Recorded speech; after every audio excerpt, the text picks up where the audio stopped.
DAP di ammonium phosphate किसानों द्वारा उपयोग किए जाने वाले सबसे महत्वपूर्ण उर्वरकों में से एक है। यह फसलों को नाइट्रोजन और फास्फोरस प्रदान करता है, जो जड़ों के विकास, फसल की प्रारंभिक वृद्धि, फूल आने और उपज निर्माण के लिए अत्यंत आवश्यक है।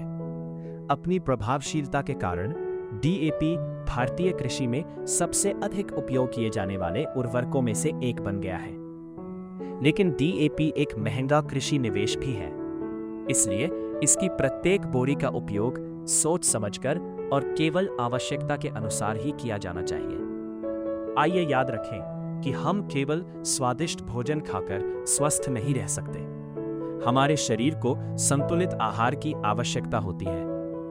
उसी प्रकार यदि हम बार बार केवल डीएपी का ही प्रयोग करते रहें, तो मिट्टी लंबे समय तक उत्पादक नहीं रह सकती। मिट्टी को भी विभिन्न स्रोतों से संतुलित पोषण की आवश्यकता होती है। सामान्यतः डीएपी के माध्यम से दी गई फास्फोरस की मात्रा का केवल 20 से 30% भाग ही पहली फसल द्वारा उपयोग किया जाता है। शेष 70 से 80% फास्फोरस मिट्टी में स्थिर फिक्स हो जाता है। क्षारीय मिट्टियों में यह कैल्शियम फॉस्फेट तथा अम्लीय मिट्टियों में आयरन या एल्यूमिनियम फॉस्फेट के रूप में बदल जाता है।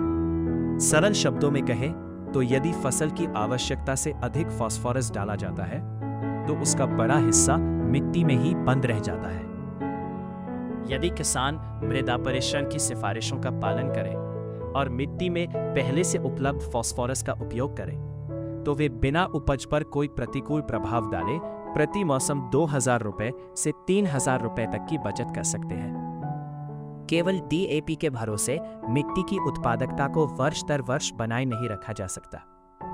लगातार केवल डीएपी पर निर्भर रहने से पोषक तत्वों का असंतुलन, सूक्ष्म पोषक तत्वों की कमी तथा अंततः मिट्टी की थकान, सॉइल फटीग जैसी समस्याएं उत्पन्न हो सकती है।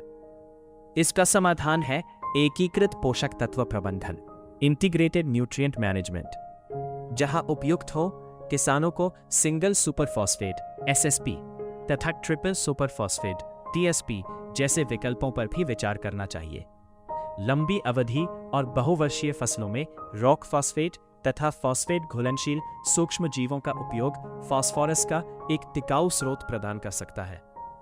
यदि मिट्टी में फास्फोरस का स्तर पहले से ही अधिक है, तो हर मौसम में फास्फोरस डालने की आवश्यकता नहीं होती।